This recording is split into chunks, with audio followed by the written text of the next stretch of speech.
Hello everybody, this is FDV here to bring you another match between Harstem and Bel'shir on Bel'shir Vestige LE. Now you might be saying to yourself, Vladirag, in your last game you told us that there was only one replay you could get.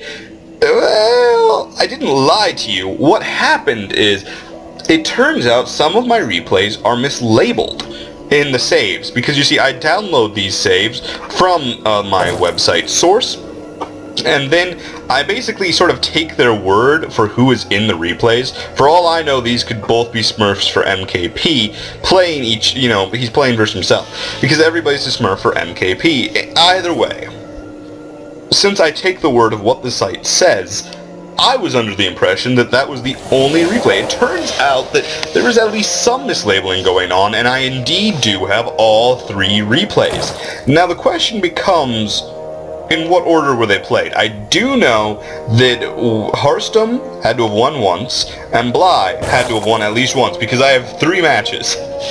Which means, I can't tell you, it sounds like I'm giving something away, but let's be honest, I don't know. Oh my gosh, look at that. Delaying the mining on that mineral patch there for a little bit. Talk about your micro going on. We do see a spawning pool down already. Look at that. He is just preventing the mining on that mineral patch. That is so awesome.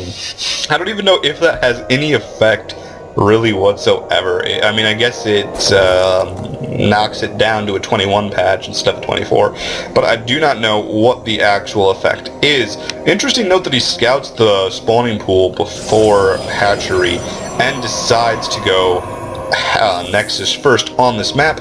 Guess we'll be seeing what happened because of it. Now anyways, what I was saying before is, I don't know whether that last game, it was labeled as game 2 of 3.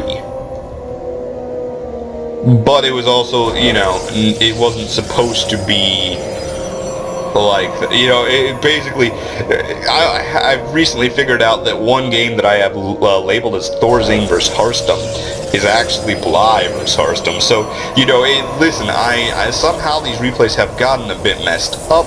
It'll be interesting to figure out what is right and what is wrong. What I do know is we have Lings moving forward. They'll be able to get there before the cannon finishes, but just barely, I feel. Yes. Yes, they will. Okay, I had to double check in my head. The thing is that there is a full wall off already, delayed until the last possible second, but that might not be a good thing, because I feel that wall off is going to fall. I'm going to lose that gateway, but the cannon's complete, and there is the cancel, and probably a cancel on these pylons as well. At least one of them has to be canceled. Okay, there we go. Either way, Cybercore is coming down, but the Lings do manage to get inside the main base. 3 Lings. We'll see if he is able to make something happen with them. I do not think he'll be able to get a whole lot done. Do have a couple of probes deciding to give them chase. Remember that these Lings, basically this right here all depends on your APM. If you can distract and kill a probe, basically the distraction, it's sort of like returning the favor for the battles for these mineral patches that we saw. Try not to get too distracted by that. It is sort of interesting to see how many Lings, or how many things die and what happens. But on the other hand, it's not really super important to the game. We do have the wall off complete, but we do not have Warp Gate on the way as of yet. He does not have the gas to do so, or he must have, but he spent it on a Mothership Core. Cannot blame him. Mothership Core, of course, a very useful thing, very strong for defense. I find it even better on this map, simply because of how close the natural is to where your wall is. Although I must honestly say, I do my FFEs on this map do tend to be getting a couple of worker kills off here. They do tend to be a little different, mostly because I tend to wall here and then here. I try to be just that much quicker at delaying Lings moving 2 into my main base, because you see a lot of early pools on this in Gold League. At least I certainly do. Either way, Bel'shir able to harass like a madman. How long have these Lings been in this base? I don't even know anymore. It's like it's their permanent home. mean, they're like ants that you never seem to be able to get rid of.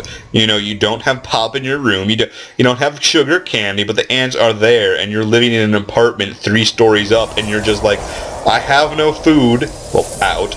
I have no connection to the ground that's not like 30 feet down. There's no trees touching the building, and there's ants. How does this happen?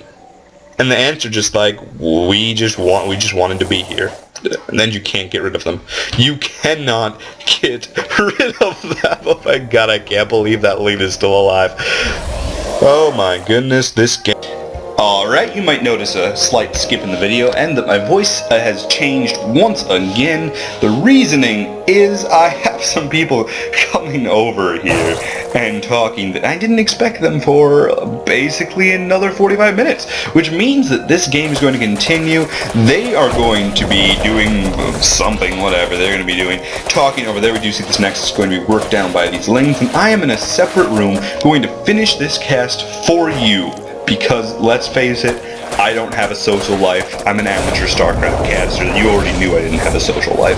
Either way, that Nexus will be cancelled, and those lings are going to be coming probably all the way back home. We're probably maybe taking the watchtowers. Yep, there they go. 2 lings take the watchtowers. The rest are going to be sitting there. What is that, by the way? Like a little flower? I don't know. It's foliage.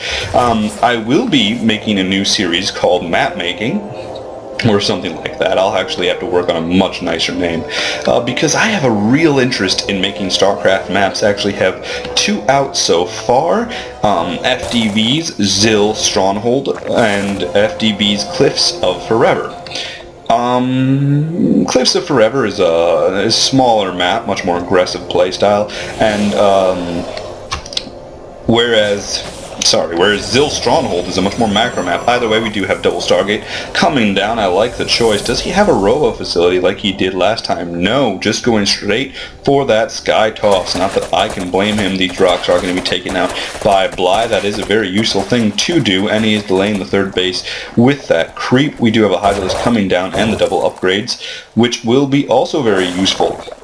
3rd base is done, and there was an attack going on here. Oh, it's the hallucinated Phoenix getting some scouting information off. We'll be able to probably scout that Hydralisk stand. Yep, right there.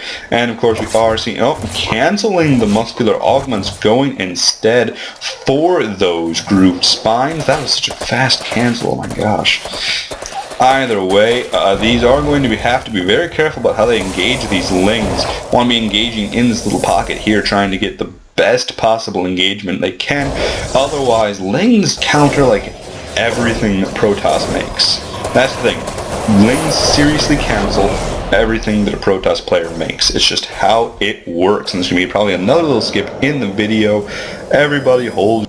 What is it that's so hard to understand about saying that I'm casting a StarCraft 2 game, leave me alone for 5 minutes? I don't know. Either way, I feel like every single game I cast is messed up in some way. Like my mouse is freezing, my sound is off, my head's exploded. Something weird has always gone on. Either way, we do have a lot of Hydralisks on the field, and I can tell you from experience that dealing with Hydralisks as Sky Toss without Robotics Facility or Templar Archives can certainly be an issue. We'll see what Harstem can bring to the table. He is a little bit behind in supply, but he has got his 3rd base on the way, which is an advantage. It can be very difficult to take that 3rd base. Versus Zerg, it really is sort of the deciding factor of a game. Babylon's Phoenix is going to be scouting in, whatever.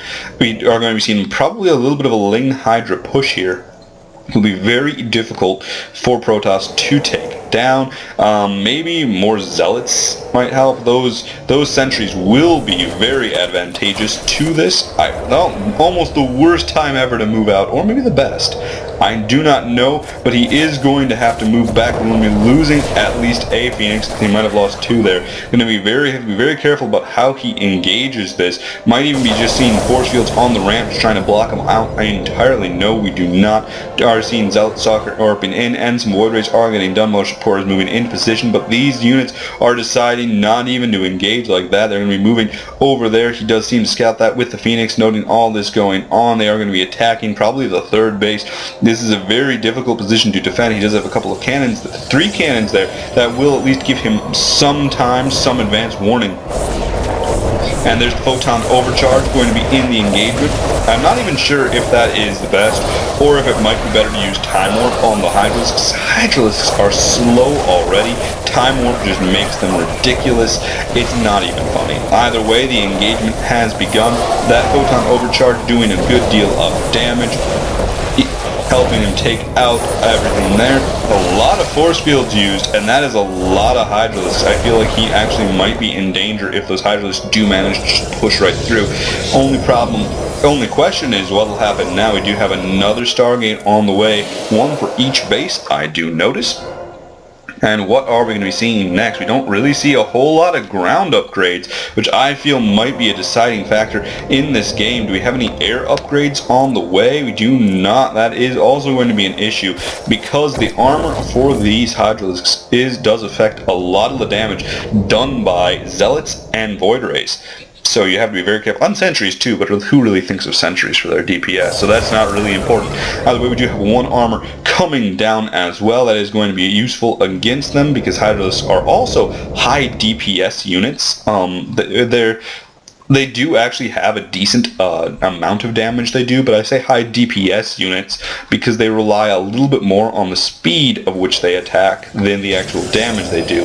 Whereas some units, like the Siege Tank, do their DPS through their, huge damage hits. We are going to be losing that there. And we do have some more cannons here, sort of almost like dancing, darting back and forth. Only question is what's going on. Oh, a lot of Corruptors coming now. Of course, Voids do very, very well versus Corruptors, but with Corruption, he can really increase the damage that those Hydralisks will do, which, of course, is its own benefit. And, of course, we might be seeing Broodlords out of our player when he gets to Hive, which will be not too shortly, not too long. It'll be just when it happens. Either way, we're seeing just pure void out of this player. We are not seeing any upgrades either. That is just throwing me for a loop. He needs these upgrades bad. This is not, listen, you cannot not get upgrades for air attack as Protoss. I don't care if normally I say, I leave it to the pros about whether or not they're doing it right. I'm not going to say it this time. If he does not get that +1 air attack, he's doing it wrong. That's how important it is. It really is that important.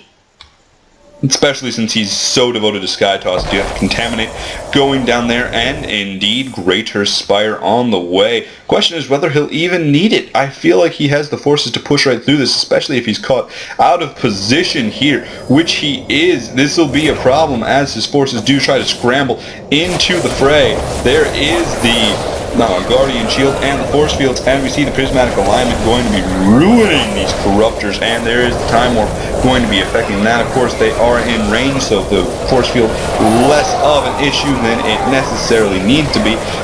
Are seeing another Nexus come down in the midst of this battle. Question is whether it will matter, whether he will survive. He does survive it. Force Fields, of course, now working against him and his Zealots, as we do see everything continue to attack and go forward. Templar Archives is on the way. I do like that choice. Having that splash damage will be extremely useful, and he is going to be pushing forward. Those Lings, though, of course, being Lings, just Zerg does very well versus Protoss with their low-tier units. We see the flood of units from everywhere coming to join the fray to stop the pushback from Harstem, who does have the supply lead nonetheless. And, of course, no matter how good Lings are, Voids do not get hit by Zerglings. On the other hand, we do have a lot of Corruptors and Infestors coming out, and Infestors can be very, very strong versus Void Rays, and these Void Rays are going to be going after this base. It is his 4th base, so not quite as necessary as number 1, 2, or 3, but nevertheless, it is a good chunk of his income, and he's going to lose it right now. Nothing can be done to stop it. Those Broodlings are going to be getting a couple of hits off on that, whether or not they take off the shield. Yep, they do. Are they going to get the Zealot? No, almost though. Either way, the Lings are going to be moving forward here, but those Zealots are on the move command. Oh, that is not good. Either way, we are going to see most of those lings bite the dust. Some of them will be moving forward, trying to take that out, but there is cannons right there. I don't know if this cannon here is in range of that pylon. I'm going to say that it is, but not by all that much. That cannon's never even going to come down far enough out of range of that pylon, or not. They've just barely managed to take out that. On the other hand, that pylon is doomed, and it turns out that is indeed in range of the other pylon. I should have trusted Harstem, but I just don't. Either way, we are seeing more voids on the way, just pure void, and we've seen a lot of infestors also. I have to confess, I'm not entirely sure why just mass void. I tend to go void carrier. I mean, or really I would go robot, like basically zealot colossus archon void transferring into void carrier. Either way, we are seeing the fungal. Fungal can do quite a bit of damage even with the nerf. Let's just see how much. It does indeed do 30 damage over 4 seconds. And of course the fact that it just stuns everything is not to be dismissed.